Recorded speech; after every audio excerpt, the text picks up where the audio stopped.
Hi everyone, Stepan here. Today I'm going to show you 4 anti-Sicilian setups you can play with white to confuse the Sicilian player. If you play e4, then c5 has to be the most common response after e5, or even more common than e5, and most people struggle against the Sicilian defense. They deliberately choose not to go into 25 moves of theory in the Najdorf or in the Dragon or in any other highly theoretical variation. So I'm going to give you 4 options to choose from. Variations that are, I call them anti-Sicilians. They do not allow the normal open Sicilian most of the time. They avoid most of the theory. However, they are not bad for white. You're not compromising your position. So what we're going to be playing for is our experience in these specific lines against black's inexperience, because people who play c5, well, they encounter the main lines very commonly, and what I'm about to show you occurs very seldom. So I'm going to give you one response to each of black's main moves on move 2. So black can play e6, d6 or knight c6. Those are the 3 most common moves. I'm going to give you a good way to avoid the main lines, the main open Sicilians against all 3 moves. And I'm also going to give you a way to avoid those 3 moves completely. And that's what we are going to start with. If you want to avoid the most common moves for black after knight f3, and you don't wish to enter the main lines at all, I would recommend the Snyder Variation, starting with pawn to b3. Now I have to say, I've played the other 3 variations I'm about to show you, the Rossolimo, the Kramnik and the Prins, as my main line repertoire for 6 years. I have just started with the Snyder Variation, but it's extremely interesting. Before we begin, I would like to say that I have prepared repertoires for all 4 variations. You can find them on Patreon. The link is in the description below. And I have also imported them onto Nocti, so you can play games against a human-like AI in these lines to gain some practice. Again, you can find the link to Nocti in the description below.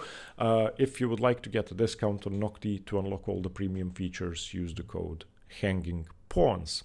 And we are going to be playing out the game in one of these lines once I show you the theory.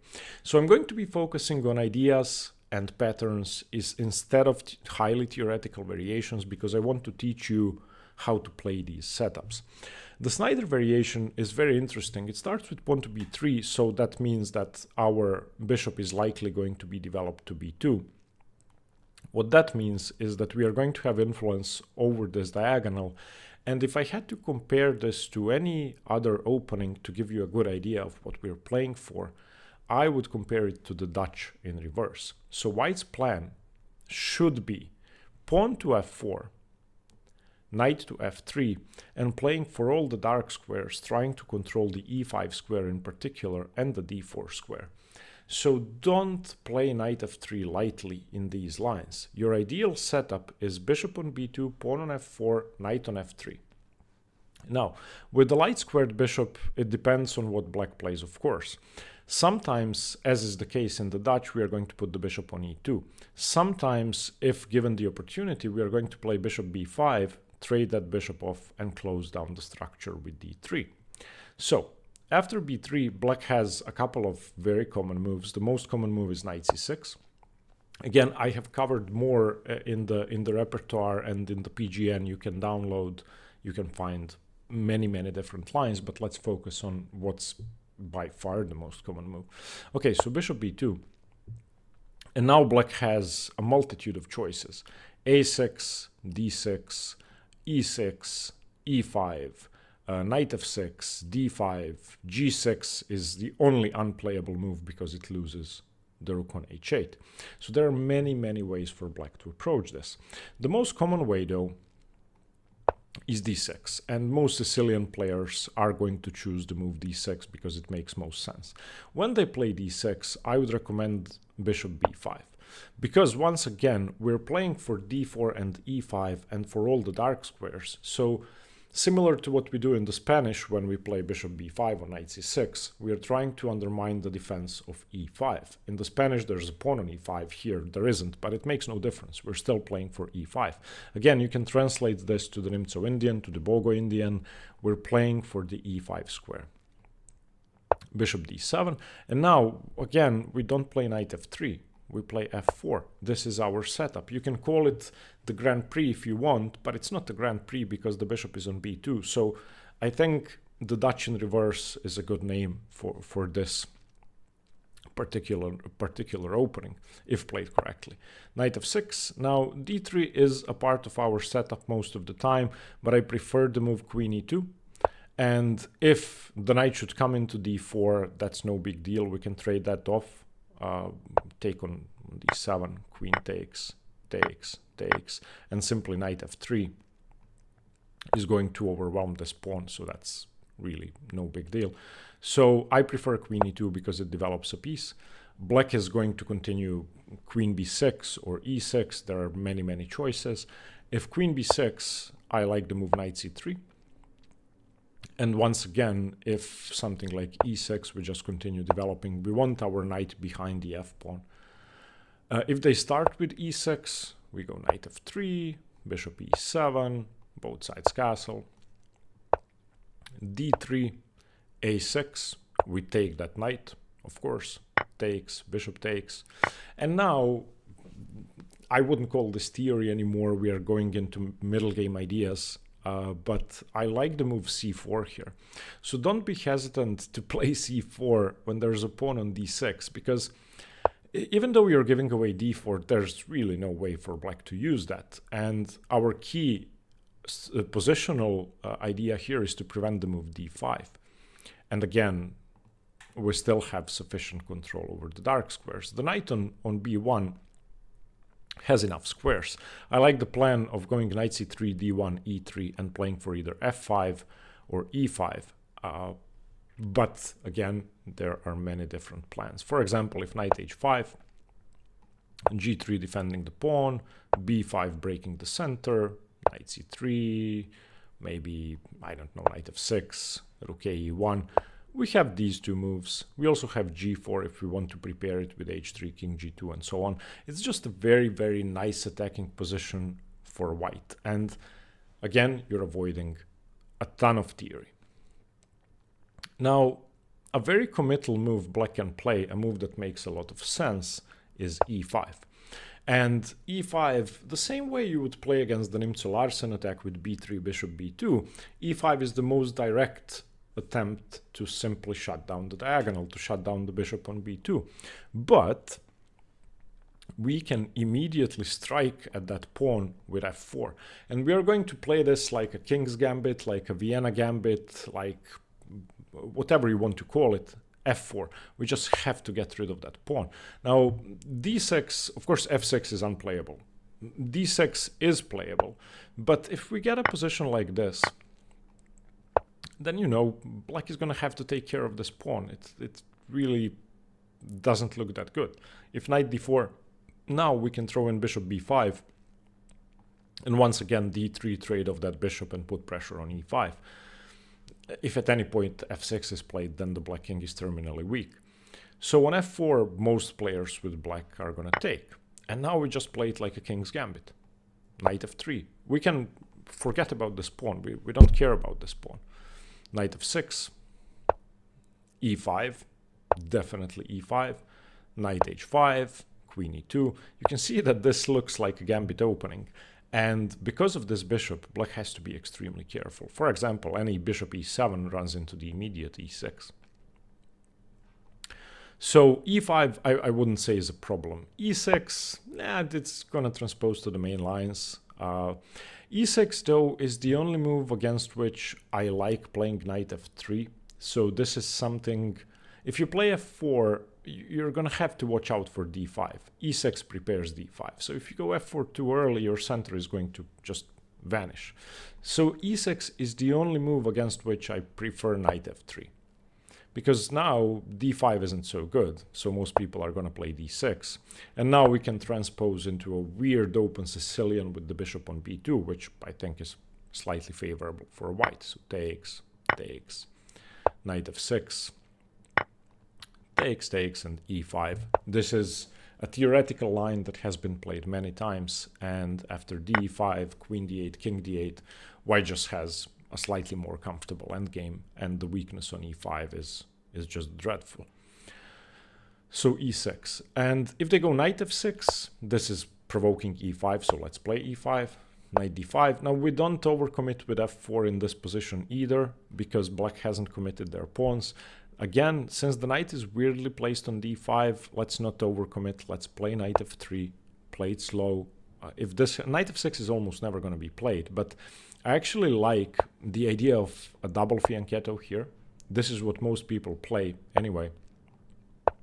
But these two bishops on b2 and g2 can become extremely effective, especially if black were to play d6 or f6, which black is going to do at some point, because black has to do something about their pieces and this pawn on e5. Also, if black plays b6 at any point to develop the bishop, then the bishop on g2 is a monster. And there are other moves. Black can play d5 straight away. We can just take that, and we gain a tempo on the queen. Now black can trade queens with queen e5 or queen e6. We have no problems playing queen e2 and recapturing with the knight, because the bishop once again is extremely well placed. And if the queen goes back to d8, then once again I would recommend bishop b5, trading of the bishop, and playing it slowly. So that's the Snyder variation. Again, I've covered many more lines in much more detail in the PGN. I just wanted to give you the general ideas here. Again, I think it's a wonderful opening. Okay, now the Prins Sicilian. If you've seen any of my older Road to GM videos, you will know that I have been avoiding the Najdorf like the plague and playing the Prins Sicilian. Of course, here you can play knight c3, the main lines. But the Prins Sicilian is a very, very interesting opening. Compared to the other openings I'm recommending, it's slightly unsound. And it's not unsound in a sense that the engine evaluation is bad. It's unsound because there are a couple of lines which are much easier to play for black. And what we're playing for here with f3 is very simple to explain. We want to go c4. We want to play a Marozzi bind. So most people who don't understand the f3 Sicilian, the Prins Sicilian, are going to play the move a6 if they play the Najdorf. They are going to play knight c6 if they want to play the classical Sicilian. They are going to play e6 if they want a hedgehog or a Scheveningen Sicilian. But if they do that, against all of those moves, we just go c4. And now what we have on the board is a position where we can play knight c3 with the pawn on c4, which is a huge improvement to every single Najdorf line. For example, I don't know, e6 or e5, let's say e6, knight c3. Now we just have a normal Scheveningen / hedgehog with the pawn on c4, which again is a huge improvement. The same goes for e5. If they play e5, we can drop the knight back to c2, and again knight c3. And you can see that we have overwhelming control over e5, not to mention that the other knight can join in. And we know that the hole on d5 in the Najdorf structure is black's biggest weakness. So against the f3 Sicilian, our idea is c4. If black doesn't do something immediately and we play c4, we just have a slightly better version of whatever Sicilian black wants to play. What happens if they do play e5? Well, e5 is the main move, and I recommend the move knight b3. The reason I like knight b3 is because the knight is very flexibly placed. It's exerting some influence over the queen side. It's looking at c5 and d4, and later on it may be able to reroute to the center. I like this weird idea of going knight c1, knight e2, c3, d5. That could happen.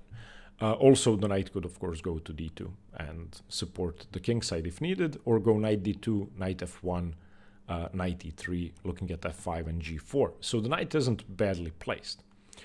Now, black has a couple of options here. There are two main moves and one extremely irritating move. The move I fear the most is a5. Simply trying to misplace the knight immediately. Against this, just go a4. I have a very painful loss played in the Parachin Open, I want to say 2019, where I didn't go a4 and I lost. And black's idea is to get rid of the weakness. It's sufficiently supported, so black is going to continue d5. And after d5, we go bishop g5, undefending d5, so d4. And this pattern you're going to see in the main line as well, c3. We would love it if black took on c3. We would trade queen's recapture with the knight and just have a good position. But this insertion of a5, a4 is in fact quite good for black, in my opinion. So if a4, for example, bishop e7, not d5 immediately, then bishop b5 check, knight c6, c4. You can see that this b4 square is very, very weak if we ever try to achieve the prevention of d5, which is what we would like to do. So if black goes d5 immediately, we get those typical lines where b4 is weaker than b5. And if they don't play d5, whoa. Sorry, my phone rang, so I had to edit that part out. In any case, this line with a5 is problematic. Now, the two main lines are d5 and bishop e6. d5, I think, is the critical line. And again, if you download the Prins Sicilian repertoire, you can get a lot more detail. I've also made a detailed video on the Prins Sicilian, the Kramnik Sicilian, and the Rossolimo. I'm going to link them below as well. The only Sicilian I haven't covered in a separate video is the Snyder Variation, which we looked at the start of the video, but I'm working on that. All right, d5. Black's idea is to get rid of the weakness. White plays bishop g5, pinning the knight. And now there are two ways to play bishop e6 or d4. d4 is the critical move. Once again, white goes c3. I've had this position multiple times in tournament games. dc3 again is very, very bad for black. Knight c6 is the main move, and now bishop b5. And again, we're trying to win the d4 pawn now. You can see that white's pieces are well placed, arguably, except for the knight on b3, and white keeps increasing the pressure. However, it comes at a cost of having the pawn on f3, the king on e1. It's all kind of airy.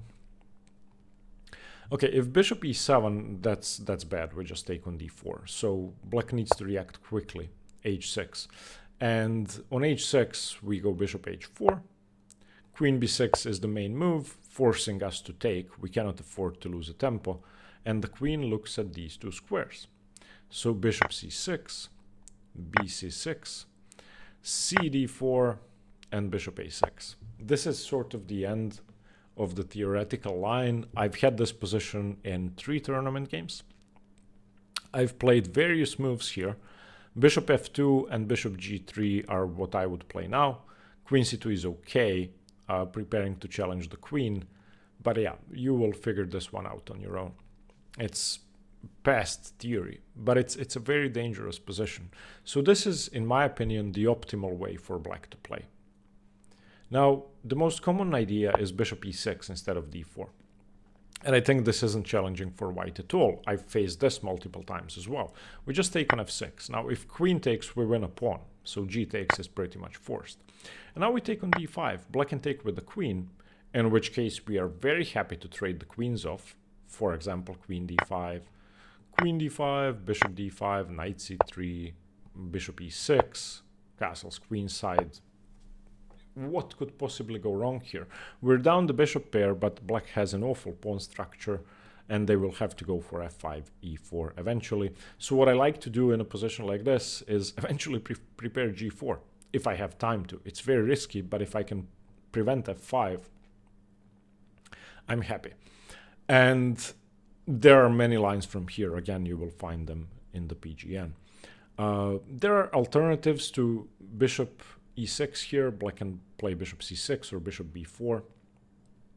But yeah, in all cases, white just has a very comfortable position. So in the Prins Sicilian, if black doesn't play the main lines or this idea with a5, I think leads to a very, very comfortable, complex endgame position for white. It's not an unsound opening per se, but it's less sound than all the other lines we've been covering. And if, of course, it's suboptimal compared to the theoretical Najdorf lines. However, as was the case in many of my games, people who don't know it are just going to play an inferior Najdorf, and people who do know it are still going to be just equal, not better. Okay, so you can see that I've imported all 4 repertoires here. You can find links to them in the description below, and you can play against Nocti in any of them. Let's play a game in the Prins Sicilian, I think, because that's the trickiest of them all. So let's play a game in this one. I want to play as white. Let's make it a blitz game. Let's go rook e1 and let's play. Okay, and Nocti is going to give me instant feedback, of course, so I can know whether I had gone wrong. Okay, f3, knight b3.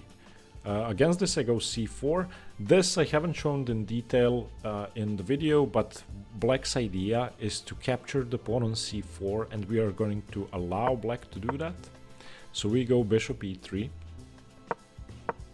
and when black double attacks the pawn, we don't defend it. Knight c3. We give up the pawn. And now there are 2 ways to play. a4, not taking the a7 pawn back, but we are going to take it back because the bishop is not trapped.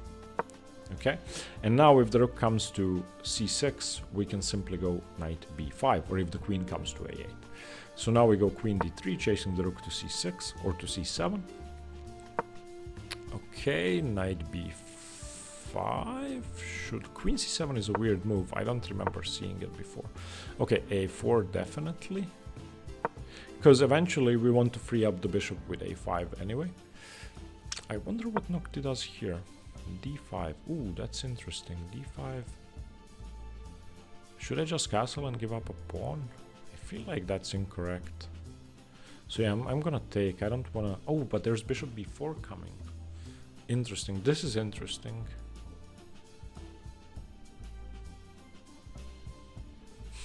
Okay, this is actually helpful to my prep.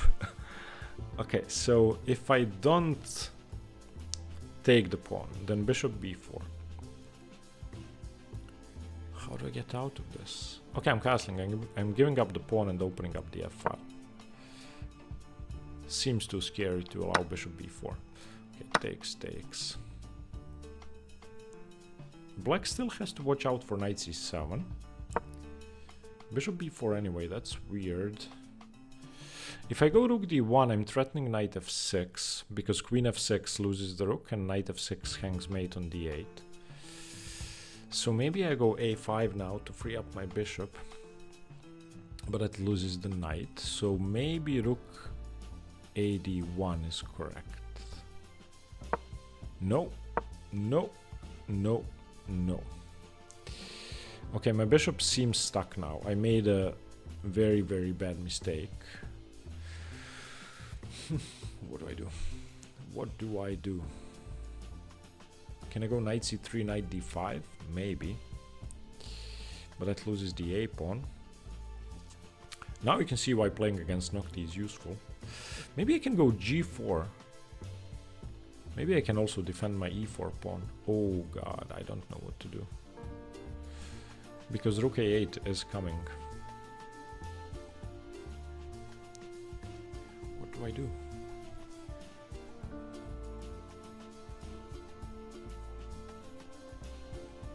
Maybe I still go rook f6. No, I don't. I really don't know what to do.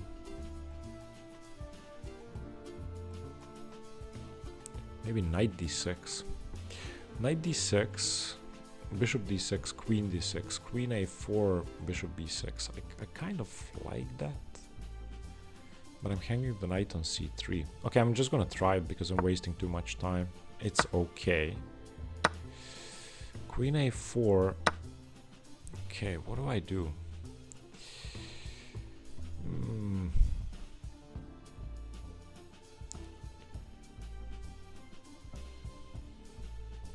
What do I do? Do I have to go queen a3? Is that the only move? Well, that's the only move I can see. Takes. Now what happens on... Yeah, I was gonna say... I have no idea what happens here. How am I supposed to save my bishop? Maybe I have to play rook f6. I don't see an alternative to rook f6, to be honest, so I'm gonna play it. Okay, and I think I'm holding this, if I'm not mistaken. Although, should I go... I'm guessing knight c5 is bad.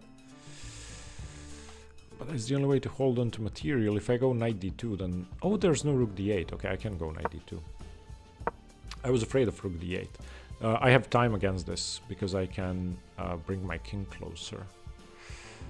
Also, I don't have time for this. So I may have to go bishop a5. But that doesn't solve my problems at all. Okay, but I'm in time to go king f1. Knight e4. Okay, it doesn't take. Let's bring the bishop back, I think. Oh, this prevents king e2. Okay, I'm gonna have to defend. Okay, so now if king e2, then knight e4. So I'm guessing king e1 is better. Okay, should I just trade stuff now? I don't know. Maybe bishop d8? I don't like bishop d8. Okay, let's just play something. Takes. Rook g2. Yeah, I'm losing this. I'm resigning. Okay, so now you see why it's useful to play against Nocti. Anyway, if you would like to try this, let's claim XP. Boom. I've made all the repertoires available here. Check them out. Play a game against Nocti, and if you go premium, use the code Hanging Pawns, and it will be a couple of euro or a couple of dollars. You get a 64% discount. Let's go back to the video. Bye-bye. Not better. Okay, now my favorite Sicilian of all four, the Kramnik Sicilian. So the Prins Sicilian was my anti-Sicilian solution to the Najdorf player. So when they go d6, I play the Prins Sicilian. When they go e6, trying to play the Khan or the Taimanov, I play c4. This is the Kramnik Sicilian. And there are several ways for black to react against this. a6 is one of them, but by far the most common is knight c6. Again, you will find all of that covered in the PGN. The main idea for white is once again to play for a Marozzi bind position. When black plays e6, they want to get an improved French, basically a French Sicilian type of position where they go a6 and then prepare d5 if they can. Or they want to play the Scheveningen / Hedgehog if we go for the open Sicilian. But when we set up an immediate Marozzi bind, I'm sorry, Kira and Lucia just came in with some loud things. When we play c4 straight away, the Marozzi bind, we are preventing d5. So black is going to have huge problems with this bishop. And the main strategic idea of the Kramnik Sicilian is to play against the bishop. So you can see that d5 is hard to play. That's the first point. You can play d4 immediately, but I like starting with knight c3. In most of my tournament games, I have played d4 straight away. But knight c3 is a very, very interesting move that tempts black into playing e5. And e5 is something you shouldn't be afraid of. The engine says equal, but it says equal to anything here. I like this because white is a tempo up in a very rich and complex position. And I just like playing with the structure with holes on d5 and d4. If you don't want to play this, instead of knight c3 on move 4, just go d4 straight away and you will transpose to the main lines. That's what I've been doing most of my 1e4 career. But okay, against knight c3, most people are not going to play e5. They're going to go knight f6, and now we transpose as if we had played d4 on move 4. So cd, knight d, and bishop b4. This is black's compensation for our premature c4. So black is threatening to simply eliminate the knight on c3 and win the pawn. We have to react. We have to play bishop d3, but we mustn't lose the knight on d4, so we take. And black has two ways to capture, DC and BC. BC is far more common, and now we go bishop d3. And again, black takes BC most of the time to support d5. And I have won many online games and one tournament game against a 1600 French player who played d5 here. They took with the c pawn, and I won the game in one move with queen a4 check. So this has happened. So d5 immediately doesn't work, you have to prepare it. So after bishop d3, there is only one move that works for black here, and that's e5. The reason for that is you have to prevent white from playing e5. I've had one tournament game against a 2050 FIDE rated Croatian player who castled here, and I won in 22 moves. Why is castling so bad? Well, e5. And where does the knight go? If you turn on the engine here, the engine says queen a5 is playable. But you have to know those lines extremely well. The human move is knight e8. If you go queen a5, then white goes bishop f4, sacrificing the knight. Okay, bishop c3, bc3, queen c3. Sorry, not sacrificing the knight, sacrificing the c-pawn, and king f1. And the engine gives this as +1 for white. After knight e8, our idea is h4, h5, h6. We have the bishop pair. Our king isn't misplaced at all, because it's safe on f1. We have pressure on h7. We have pressure down the c-file. We're going to misplace the queen. Maybe our queen comes to h5 or c2. Maybe we push the pawn all the way to h6. This is incredibly risky for black. That being said, after you play e5, almost nobody will play queen a5. But it's a line you have to know. Most people are going to play knight e8, which is what my opponent played in that game. And I just went bishop f4. I don't remember what he played here. I have no idea. But if queen a5 here, then we just castle, and it's the same thing, except our king isn't misplaced. So again, this is bad.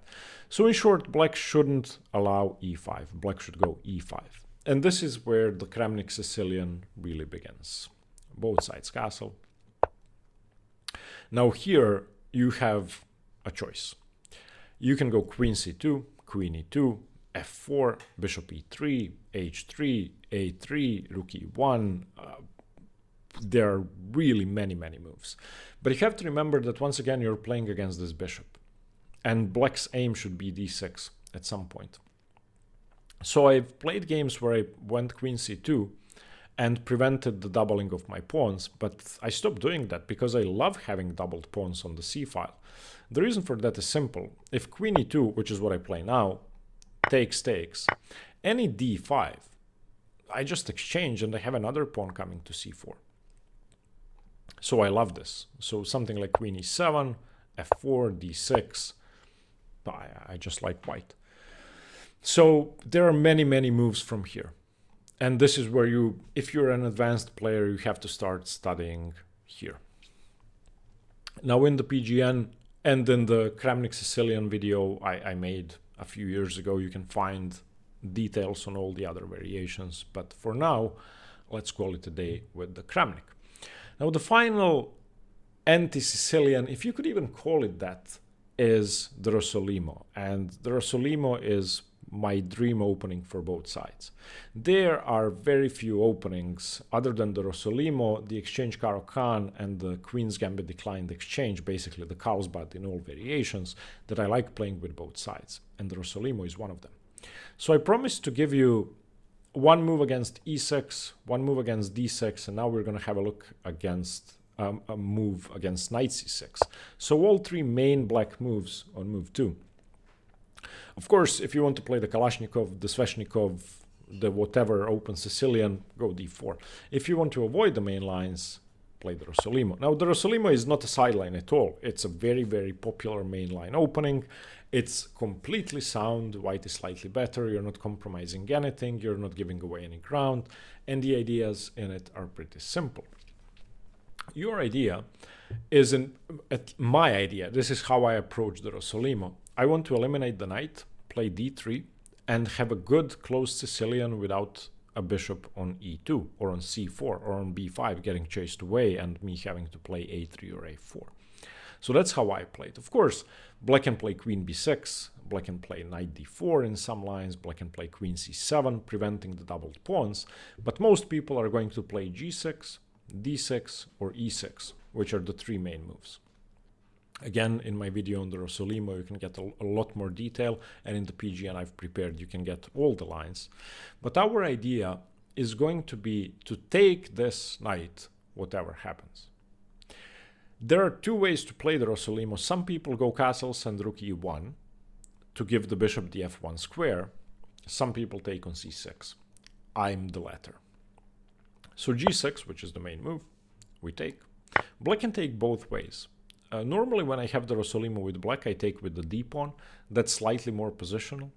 I prefer that. And there is a very, very famous plan in the Rossolimo that starts knight f6, knight d7, knight f8, knight e6, knight d4. So you put your pawn on e5 and you play knight f6, d7, f8, e6, d4, and you play for the d4 square.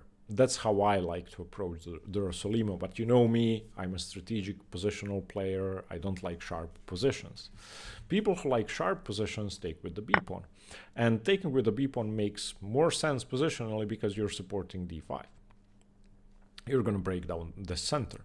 So castles, bishop g7, rook e1, knight h6 is one of the moves, but it's very common. c3, and since d5 is coming at some point, we really want to go d4. So if they take with the b-pawn, I would recommend playing c3, d4, and on d5 playing e5. So castles, d4, takes, takes, d5, e5. And we have this sort of advanced Caro-Kann structure for white, which black has to undermine immediately with f6. And the real game begins here. So if you really want to study the Rossolimo, go much deeper than this. As I said, g6 is the most common move, but there are two other moves. e6 is what Magnus Carlsen played most of the time when he played the knight c6 Sicilian. And against this, once again, take. And in this case, taking with the d-pawn is just bad, because if you want to go for that plan of knight f6, d7, f8, e6, d4, you're going to have to move the e-pawn again. So you really should take with the b-pawn. d3, you can see why not having the light squared bishop doesn't affect us at all. Knight e7, queen e2, and knight g6. This is black's developing plan. If the knight had gone to f6, we could have gone e5 straight away. But when there is a knight on g6, g3, b3, or b6, pushing your pawns and chasing the knight away has to be the main candidate, so h4. h5 has to be prevented, so h5, and now e5. And we get this mad position, which I don't understand why anyone would ever play this with black. And this is why I love the Rossolimo for white. We go, black goes f6, has to challenge the pawn, and now queen e4. And king f7 is the best move. So you get wild positions like these. And d6 is the third most common move. Now against this, most people will go castles and rook e1. I again prefer taking and then going castles.